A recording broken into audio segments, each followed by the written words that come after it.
বিয়াদবি করলি? বের হ এখান থেকে, বের হ। আম্মা। ভিউয়ার্স, মেঘলা মূলত তার বাবা মাকে তার অফিসে আসতে বলেছিল, আর তাই বাধ্য হয়ে মেঘলার বাবা মা তার অফিসে এসেছে।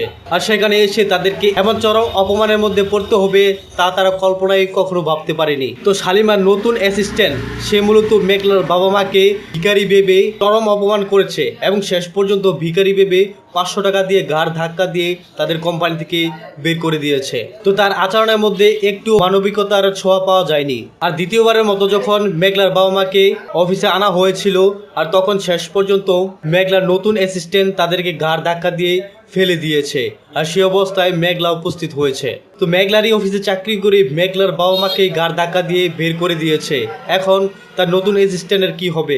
মেঘলা কি তার অ্যাসিস্ট্যান্টকে ঘাড় ধাক্কা দিয়ে এই অফিস থেকে বের করে দিবে, নাকি চাকরিচ্যুত করে ফেলবে? মেঘলা তো আগের মতো নয়, মেঘলা মূলত মেঘলা থেকে শালিমাতে পরিণত হয়েছে এবং নিজেকে সম্পূর্ণ চেঞ্জ করে ফেলেছে। তো ভিউয়ার্স, আপনাদের কাছে মতামত চাচ্ছি, মেঘলার নতুন অ্যাসিস্ট্যান্টকে কি করা হোক? তাকেও কি সকলের সামনে ঘাড় ধাক্কা দিয়ে অফিস থেকে বের করে দেওয়া হোক, নাকি চাকরি থেকে বরখাস্ত করা হোক? কোনটি চান আপনারা? সেটি অবশ্যই কমেন্টে লিখে জানাতে পারেন।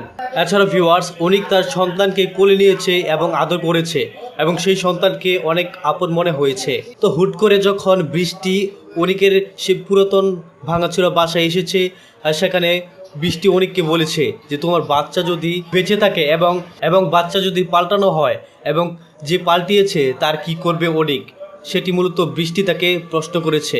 উত্তরে অনিক ভয়াবহ তথ্য দিয়েছে। তো সব কিছু মিলে খুবই ইন্টারেস্টিং এবং খুবই ধামাকাদার হয়েছে গরিব ঘর রাজপুত নাটকের আজকের এপিসোডটি।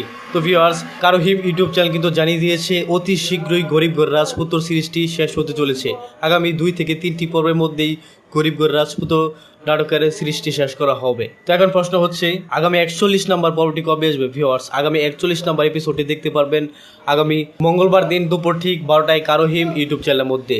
তো ভিউয়ার্স, আশা করি বুঝতে পেরেছেন। সকলে ভালো থাকবেন, সুস্থ থাকবেন এবং পরবর্তী ভিডিও দেখার মতো জানিয়ে আজকের মতো এখানেই আল্লাহ হাফিজ।